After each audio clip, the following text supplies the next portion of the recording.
More than 100 Richmond County Special Olympics athletes took their turns at the lanes of Starker's Bowling Alley on Thursday. According to Special Olympics coordinator Teresa Smith, 130 athletes were registered for the event, with ages ranging from elementary school students to adults. There were so many participants, they were split up into 3 groups. Some used the metal rails to help guide their balls towards the pins, while others launched their balls down the lanes. Helping them out were firemen from Rockingham Fire Department and volunteers from Big Rock Sports, Vondrell, and the Richmond County Schools Central Office. The state organization presented Vondrell with an award late last year for its support of the Special Olympics. Smith said the state bowling tournament will be the same time as the Spring Games tournament this summer, and North Carolina Special Olympics will let her know later how many athletes Richmond County will be able to send. Smith said the organization is looking for lane supporters and businesses to donate door prizes as well as bowling teams for an upcoming fundraising tournament on March 25th. More information about the tournament will be made available soon. The House K-12 Education Committee okayed the statewide school construction bond bill, but questioned the formula used to decide how much each county would get for school construction. The committee met on Tuesday to debate House Bill 241. It pledges $1.9 billion to fund the construction and renovation of public school buildings, community colleges, and facilities for the UNC system.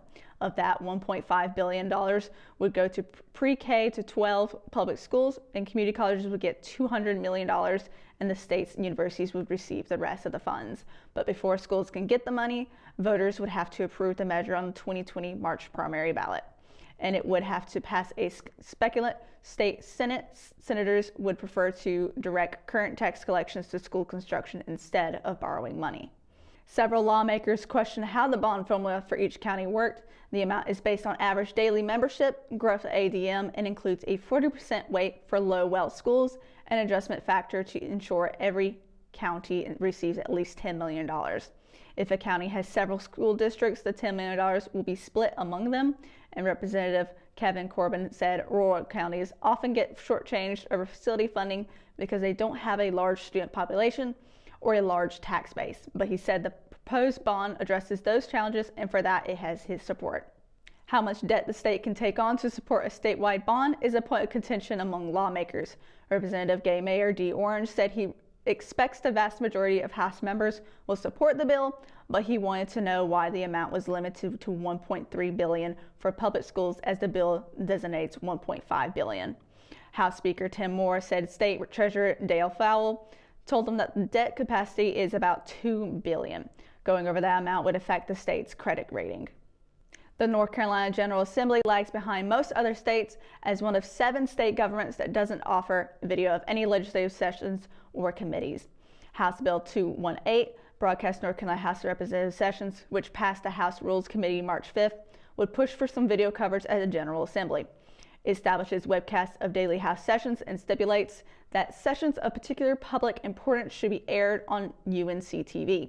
The legislative also creates a study committee to weigh the feasibility of broadcasting daily House sessions on UNC TV. The legislative provides online audio streams of the House, Senate, major committee rooms, and press conference rooms in its complex. Members of the public can tune in while lawmakers debate and vote, but the lack of video coverage often makes it tough for viewers to follow the action. Estimates show equipment would cost around $300,000, and the legislature would hire only 1 or 2 permanent employees to run the system. Delaware, Kansas, Missouri, Vermont, Wyoming, and Maryland are the only other states without any video access to legislative proceedings, and according to the National Conference of State Legislators. When we return, we get your Live at 5 weather report, and it's coming up right after the break, so stay tuned. Willow Tree Antiques and Gifts is an occasional shop located at 122 South Hancock Street in Rockingham, North Carolina. We are open the first weekend of each month, Thursday through Saturday. We strive to offer unique selections of vintage, antique, handmade, and new goods. Each month we'll fill the shop with hand-picked home decor, furniture, and gifts. If you are looking for something out of the ordinary, then we're the place for you. You can find the shop dates and hours on our website at willowtreeantiquesandgifts.com. We would love to see you during our next occasional shop dates. At Richmond County Hospice, we strive to provide high-quality care to our patients and their families. Whether it's the incredible hospitality at the Haven House or from the comfort of your own home, you can count on hospice to be there for you. We also offer monthly grief support groups, and our chaplain will be there to hold your hand in prayer. Through our amazing staff and our volunteers, hospice has made difficult times easier for our community. Call the number on your screen if you feel that you or your loved one may benefit from our services. Richmond County Hospice. Peace, comfort, dignity. McNair Auto Sales is the place to buy your pre-owned car, truck, or van. To be the best, it takes big selection, friendly staff, and great pricing. We guarantee a no-hassle buying experience, and financing is available right on site. So come see us today. We're located at 1026 East Broad Avenue in Rockingham. And remember, with over 40 years of experience, you know McNair is the name you can trust. Today's Live at 5 weather report is brought to you by Hospice, and of course it's a nice and sunny day. I mean, yeah, there's some clouds, but at least the sun's there and it's not as cold as it was yesterday. It's actually in the 50s right now. It's about 56 degrees, but of course going to temperatures for tomorrow, because that's what you all care about. So tomorrow it is expected to rain, so keep that in mind. Of course, a lot of temperatures are pretty similar as today's. It's going to be like in the 50s and the 40s. Fayetteville will have a high of 52, the low of 44. Lumberton, high of 56, low of 48. Then we have Raeford with a high of 51 and a low of 43. And then going towards Laurinburg and Bennettsville, Laurinburg has a high of 53 and a low of 46. And Bennettsville, high of 54 and a low of 46 as well.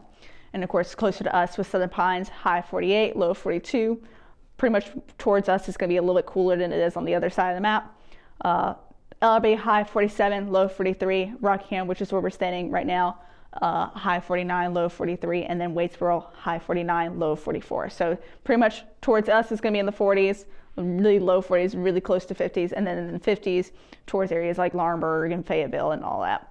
And of course, going to the 5-day weather forecast, like I said, there's an 80% chance of rain for tomorrow. So if you don't like the rain, expect to be wet and be prepared for that. So it's got a high of 49 and low 43, so it's going to be a little chilly as well. So definitely try to stay warm because that rain is going to sink in. Of course, Saturday is going to be cloudy though. The rain will not be there. There will be clouds, but there will also be a little bit of sun with a high 59 and a low 55. So it will warm up a little bit. And it will definitely warm up on Sunday. But sadly, Sunday does have a 60% chance of rain, so it's kind of a short-lived warmth. So it has a high of 73 with a low of 53. And then, of course, Monday, the sun will be back with a little bit of clouds with a high 66 and a low of 46. And then Tuesday, nothing but sun, high of 62 and a low of 42. And that's pretty much it for your Live 5 weather report. When we return, we've got your RO Sports Update, and it's coming up right after the break, so stay tuned. I'm Joey Bennett, Director of Cole Auditorium, and this is Emily Tucker from the Richmond County Chamber of Commerce, and we're here in the Cole Auditorium. We've got a whole new series of shows we're announcing for 2019, and we're very excited about who we're bringing to Richmond County. So, Joey, what do I have to look forward to? We have 3 fabulous shows that we're so excited about that are going to be right here at Cole Auditorium. Scotty McCreary, Craig Morgan, and Hotel California. And where do I go to find these tickets? You call us here at the box office, 910-410-1691, or come by and see us. At Kyocera, we see your company differently. We see your documents, how they're accessed, what it takes to keep them secure, and how well your workflow is flowing. Kyocera helps your entire document infrastructure run more efficiently, securely, and cost-effectively. And what we see is an opportunity to integrate all of it.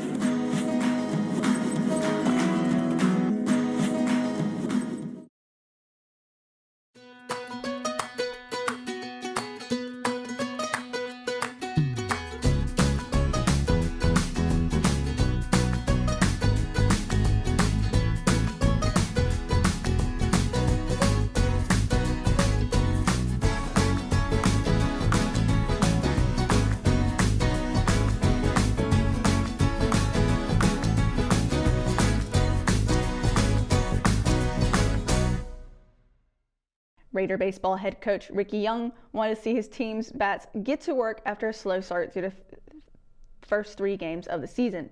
and a fireworks show he got during Wednesday's SAC opener at Purnell Sweat High School.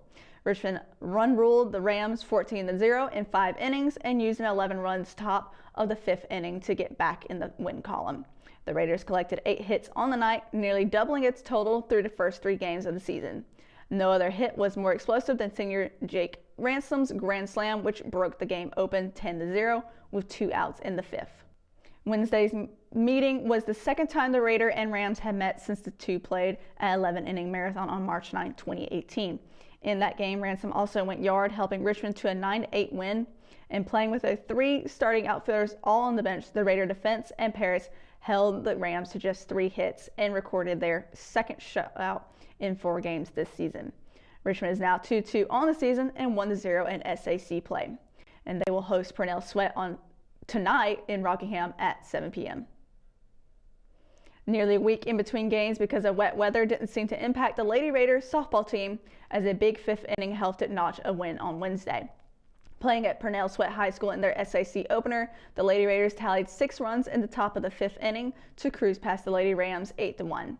Wednesday's game was originally scheduled to be played Tuesday, but wet field conditions pushed it 24 hours. Battling cold temperatures, senior pitcher Grayson Way pitched a complete Game 3 hitter and struck out 12 batters for the 2nd straight game. It was also her 2nd win of the season. At the plate, Richmond knocked 7 hits and saw junior Madison Jordan and freshman Aaliyah Sweeney each drive in 2 RBIs. The 2-0 Raiders and Purnell Sweat will meet again on Thursday in Rockingham, which is tonight. The game was originally scheduled for Friday, but was rescheduled due to rain in the forecast. First pitch is set for 7 p.m. The player who Lady Raider head basketball coach Teddy Mosley called his team's motor all season was rewarded earlier this week. Sophomore forward Jakira Covington was named to her first All-SAC team following her 2nd season on varsity. She was the lone Richmond player to be selected to the 17-player roster, a season after finding her role on the team as a freshman under former coach Rosalind McDonald. Covington blossomed in Mosley's system. She not only led the team in 3 categories, but she also averaged a double-double throughout Richmond's 24 games. Covington scored an average of 11 points per contest, while grabbing 10 rebounds per game to complete the double-double. She also led the team with 3 steals per game. In the season opener against Whiteville High School, Covington scored a then career-high 14 points. She continued to improve throughout the season, something Mosley credited for her work ethic. Covington capped off her sophomore season by dropping a new career high of 22 points against Scotland High School. The complete list of the 2018-2019 All-SAC girls basketball team can be found here. And that's going to do it for another edition of Live at 5. Be sure to keep up with all the latest from the RO by going to richmondobserver.com or by downloading the free RO app for your Android and Apple devices. And be sure to tune in to Good Morning Sand Hills Monday through Friday and catch the RO Sports Show every Thursday, Friday, and Saturday. For the Live at 5 crew, I'm Kelsey Rushing. Good night, Richmond County.